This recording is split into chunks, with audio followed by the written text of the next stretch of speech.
Alright, ladies and gentlemen, today we asked the question, Pokemon Fire Red, but we have to use Ash Ketchum's team in it. I'm gonna be honest, this was quite a hard video to make. It took quite a long time to defeat these guys, but honestly, it was worth it in the end because getting that victory felt amazing. I'm also joined today by another individual who helped me through these battles, aka Mudkip Memo. What's up, guys? Mudkip Memo here.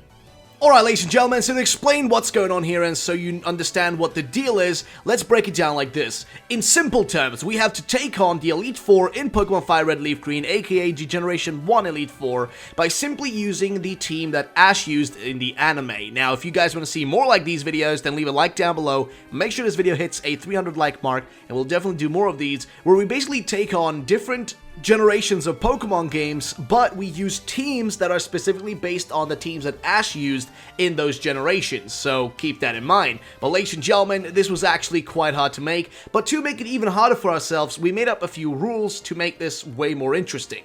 And the first of these rules was the fact that we were not allowed to heal during battle whatsoever, which means we were not allowed to revive, we were not allowed to use ethers, we were not allowed to use any sort of potions or anything in that way or shape during the battles themselves. But after battles, we were allowed to revive our Pokemon, because if you look at the anime, Ash would clearly not go into an instant secondary battle without somewhat healing his Pokemon a little bit before. I mean, sometimes he will, but that's not the point. The point is that we made it so that we were not allowed during battles to use any sort of items, but we were allowed to do so right after the battle to revive our Pokemon, heal them up, and all that sort of stuff to make sure we get through. And honestly, this was quite hard because this was a re-battle of the Elite Four, which meant this was an upgraded version of them, and not the Elite Four that you take on the first time in Fire Red Leaf Green, but rather a harder version of them. So definitely keep that in mind as you're watching, and let's get into the battles, which would be the first one here against Lorelei.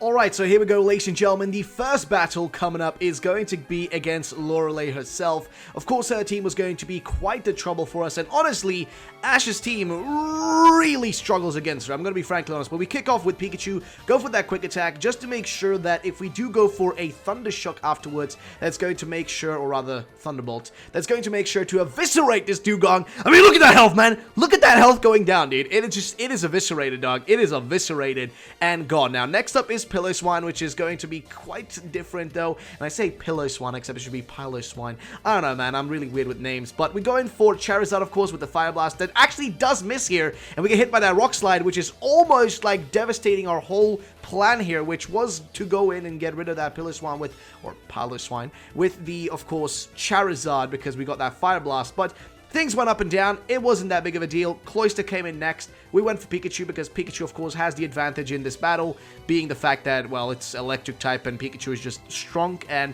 if you think about it, the one Pokemon that Ash would definitely use the most would be Pikachu, because in the anime, it's the only Pokemon that's stuck by him from day one until whatever day of his journey he's in at the moment, because he's been around for the longest time. We go into Squirtle next, though, who goes against Jinx, who looks, interesting. We actually get lucky and the Jinx misses. We go for the Bite that does not do too much damage, but is super effective for some reason. We go for the Protect to just hide ourselves away from that lovely kiss that comes through, but luckily we actually get hit by that Psychic, which I think actually was not enough to take us out, but we do manage to make it through that. And unfortunately, we do not outspeed this Jinx, which means that it's going to survive, but that's no problem because we got Charizard left, and if we can hit this Fire Blast or either the Earthquake, I guess, we should be fine. And we do hit the Earthquake, which gets rid of Jinx, which means it is out of bounds, ladies and gentlemen. Also, you may notice the gameplay is a little bit sped up due to the fact that it was super long, and I didn't want to make this video like an hour long or something, so I want to make sure it was a little bit shorter. Now, next up is Lapras. Now, to make sure that Lapras doesn't destroy us because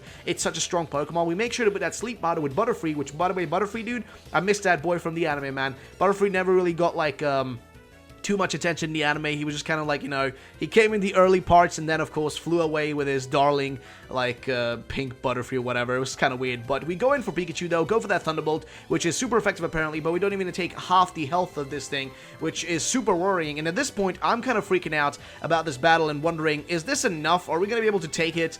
Maybe a quick attack just to get the health down far enough so that it can't actually use any sort of like escape route like a full restore, which would ruin us. But luckily though, we do outspeed and we lowered its HP to a point where it can't be left with any like small amount of HP, left on it, which was just enough to defeat Lorelei and get this battle over with, which also gave us a bunch of experience points, and now it's time to go and heal up and take on the next Elite Four member. Hello guys, Mudkip Memo here, and I'm going to take over from Ruffled Rowlet, and this is where I head against Bruno from the Elite Four, and he starts off with a Steelix. This is what I knew this was going to happen, so I put out my Squirtle. But the thing is, I start out with the Bite in order to not get his HP down to red, so he doesn't use full restore. Then after that, I use a Hydro Pump to make sure that I down him, and I was correct, which I was really proud of actually. And yeah, next up we got Hitmonlee, and yeah, I know that just the Pidgeot would do the job because this Pidgeot is so fast and so strong. So I just knew that Wing Attack would do its thing, and it actually crits. So yeah, I was more than happy about that, and that was actually more reassuring. So that was great. With Hitmonchan here, I was really afraid of a Thunder Punch. So I was really thinking like, which Pokemon should I use? But I decided to go with Bulbasaur. And Bulbasaur, yeah, is kind of squishy, but he does his job actually. He does his job okay, fairly. I start off with Poison Powder, which is yeah, Poison Powder is always good. And then he puts the counter. And I was thinking, counter, what should I do with that? What should I do with that? So I put Solar Beam in order, because I kind of felt that it would do counter again, as you saw there. So it doesn't connect, and he puts Rock Slide. Now Rock Slide does an okay amount of damage, but then my Solar Beam connects, and he does have some HP, but then the poison gets him down to red, which makes Bruno use full restore on Hitmonchan, which is not such a good thing. But then I use Wine Whip to get his HP down. He uses Rock Slide, but he does not flinch me, so I use Poison Powder, which, yeah, it's always good to have their mons poisoned. So yeah, I was happy about that being connecting. But then I tried to Synthesis, but he uses a Mach Punch, so Bulbasaur is down.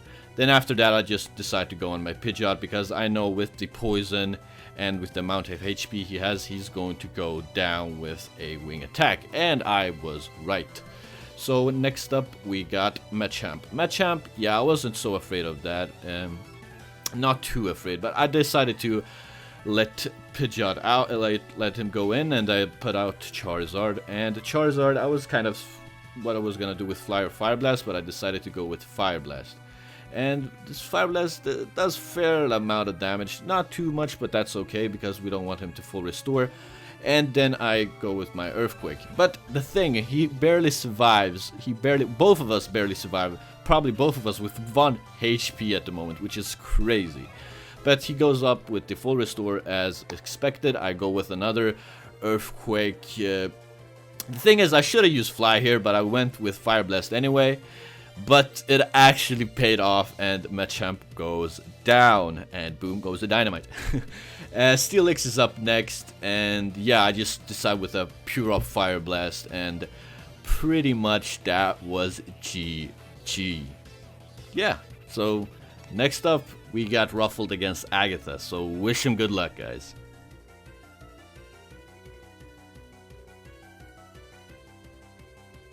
Alright, ladies and gentlemen, so next up is Agatha, a trainer we had a lot of trouble with, and as you may notice again, gameplay is kind of sped up because this battle did take a chunk of time, but this time around we went for the Fire Blast straight away with the Charizard. Now the first time around in this try, we kind of went for Butterfree, tried things out, didn't really work. The Gengar comes through with the freaking full restore though, which does save it, and of course we're confused there, but luckily get out of the confusion just in time to use Fly, which does take away a lot of the HP from the Gengar, and we get rid of it. Now do remember that this is the second time we're taking on Agatha, and she does actually have another Gengar, but I can't remember if the first one or the second one was the stronger one though. Either way, Thunderbolt somehow comes through it. Now you're gonna notice something if you look at this gameplay, that for some reason these Pokemon, a lot of them, almost all Pokemon in the whole thing, ended up actually having Thunderbolt, which was just really freaking weird, and I don't know what the deal was with that. Luckily though, Mischievous is gone, and now we have another Gengar coming our way. We go for the Fire Blast, which essentially was the luckiest Fire Blast ever, man. It's a one-hit KO, and we get rid of him. Crobat comes in next. We go for another Fire Blast, and that one also hits. Now, previously, we had issues with Fire Blast where it actually missed a few times, but here somehow, we went through all the way, and we got it, man. And Arbok was the next thing on our agenda, and it got our Charizard, unfortunately, but we had our whole rest of our team ready to go up against this man, and Arbok was just destroyed, had nothing left to do, and ladies and gentlemen, we defeated Agatha pretty easily. Next up is the Dragon Man himself. Hello again, guys. Mudkip Memo here again. And now I'm going to take on Lance. Now Lance is pretty special for his dragon type Pokemon. So yeah, I start off, well, let's just get it started first off. Yeah, so Lance's special Pokemon are dragon types. We all know that. We've known it for a long time. But I start off with a Pikachu. He starts off with a Gyarados. Now, I kind of felt that he would take a Thunderbolt without dying. But the thing here, I was actually pretty lucky because I actually hit a crit. So that's a big threat out of the way. I was really happy about that because Gyarados is a really good Pokemon. Here I decide to stay because a Thunderbolt would make really good damage. But he actually connects with a Earthquake and he outspeeds me and I go down. Well, the Pikachu goes down. So I decide to go with the Squirtle and I try off the Hydro Pump because I know that the Squirtle will survive a Earthquake, but the Hydro Pump doesn't do enough to get him down. But he uses a Hyper Beam, which is really good because in that case he actually has to recharge for the next turn. So I get a free turn to do whatever I want. He can't heal or anything, so I put out the Charizard, go with the Dragon Claw because none of the other moves were effective. Dragon Claw connects and it goes down. Next up we got his Dragonite, but this is actually his strongest Dragonite. I go with the Dragon Claw. The Dragon Claw does half, which is not enough. He goes with the Thunderbolt, which is, God, so many Thunderbolts. But nevertheless, I go with another Dragon Claw and it goes down. And that's his strongest Dragonite. So I was really, really happy about that one. Kingdra was a problem though. So I wanted to switch out Charizard earlier, but I made a mistake. So I put out Bulbasaur. But Bulbasaur was actually a pawn. Yeah, I know. Big mistake. Sue me. Sorry. I put out the Butterfree, and Butterfree is just there to do the sleep powder thing. And it connects, and I was really happy about that. I tried to Psybeam, and I realized it doesn't do that much damage, and that was even a crit. Kingdra is still asleep. I'm really happy about that, and this is where I just hope he's going to still be asleep, and he is. So I go off with another Dragon Claw, which boom goes the Dynamite. Kingdra is down, so I was really happy about that. And now what I know that I'm going to win this battle, but like here, because he has his weakest Dragonite at level 66. But the thing that shocked me is that it had Flamethrower, which you saw. But still, my Butterfree survives, and I connect with the Sleep Powder. So here I'm pretty confident that I'm gonna win this all. And he is still asleep. I'm really happy about that. I try a Psybeam, it barely does anything, so I decide to switch out again. And Charizard goes out, Dragonite is still asleep. Perfect. So I go out with another Dragon Claw, and it barely makes him fade, but not enough. And by that case, he actually puts out a full restore. Not such a big problem because I know I'm going to survive. It takes half HP and I outspeed it. So, boom. There we go. Lance down. So, now we got the biggest challenge, which is the champion. Good luck, Ruffled Rowlet. Alright, ladies and gentlemen, here we go. The final battle against our rival, the man himself, Gary. And honestly, I'm going to be frank with you guys. This was a hard battle in the start. Now, the one Pokemon that was always easy to get rid of was Heracross. Just go for that wing attack on Pidgeot, and this thing is gone. Every single time, it's easy to get rid of it. It's just no problem. Heracross, easy peasy, lemon squeezy, he is gone. No problem whatsoever. But ladies and gentlemen, I'm going to be frankly honest, the rest of this battle was pretty hard. Tyranitar is not an easy thing to deal with, and the only reason we were able to get through this thing was just luck. Pure luck. The fact that Tyranitar was able to be taken out somehow was super freaking hard to defeat times around. So I'm gonna be frankly honest, this Sandstorm was a pain, like a true pain. And as you should recall, this is the second time we're taking this man on, so it was way harder than the first time around, if you know what I mean. So keep that in mind, ladies and gentlemen. But what do? Well, we go for that Dragon Claw, which doesn't do too much damage. And the reason for that is that we want to make sure that this thing doesn't get fully destroyed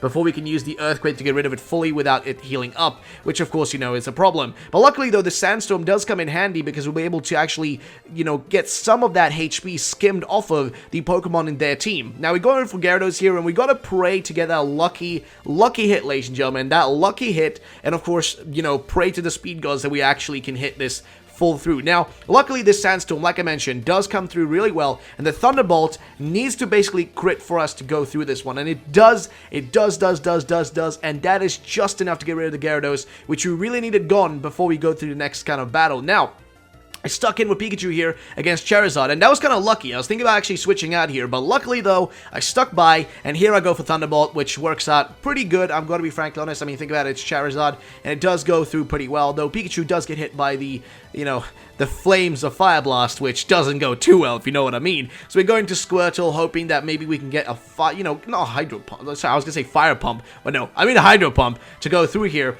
Though there is a Citrus Berry on that Charizard, but the Fire Blast hits us first. Luckily, though, we are using Squirtle, which means we're Gucci, and the Hydro Pump does hit with that beautiful accuracy and goes through, and we also get a level up, which is perfect. So at this point, we're pretty much in the lead, you could say. We have more Pokemon alive. He only has 2 Pokemon left. One of them is an Exeggutor, and we pretty much can get rid of it without really any issues. At this point, we just go for that Wing Attack, which I think was enough to get rid of it in the first... Oh, no, it actually didn't. No, I think that was actually a different try. We went for Fire Blast. But yeah, either way, though, Exeggutor is left. It goes for the actual Sleep Powder on us, so we're sleeping with Pidgeot. And at this point, I'm wondering, do I switch out or stick in? Like, what's the point of, like, sticking by with Pidgeot at this point? Do we switch out? Do we stick in? What's the point? What do we do? And luckily, though, the Sandstorm comes through, and I think right here we got lucky and woke up just in right time, got the Wing Attack, and did just enough damage to get rid of that Exeggutor, with only thing remaining in his team being Alakazam, the monster himself. Alakazam is a pain, but I think we got this one pretty Gucci, ladies and gentlemen. We go for that Quick Attack, which is just there for the sake of, like, getting rid of a little bit of its HP. Now, we go into Butterfree to make sure to secure this win, and what I mean by that is to make sure to get that, like, either Poison Powder or Sleep Powder or something like that, just kind of, like, stop this thing in its tracks from being able to destroy us. Now, luckily, Sleep Powder does come true, and at this point, I'm just worried myself. I know Memo is freaking out, and I was freaking out saying, like, dude, I really hope he doesn't switch out at this point. If he does, we're kind of done for. But luckily, ladies and gentlemen, he actually... Oh, I meant switch out. I mean wake up. So luckily, though, he doesn't wake up. So we switch out, rather, and go for just that Fire Blast, which does hit. The accuracy was on. And ladies and gentlemen, we defeat the Elite Four. So, ladies and gentlemen, we somehow managed to defeat the Elite Four using Ash's team. Now, you might think it was easy. I'm going to be frankly honest, it wasn't. Unless we were really over-leveled, but we aimed to make sure our level was on the same scale as the people within there. And actually, I aimed to have, like, lower levels, but as we kind of, like, you know, battled through them, our levels went up a little bit. But I try to keep the levels lower or around the same range as the people we were taking on inside of here. So, ladies and gentlemen, we did it. It was freaking fantastic. And yeah.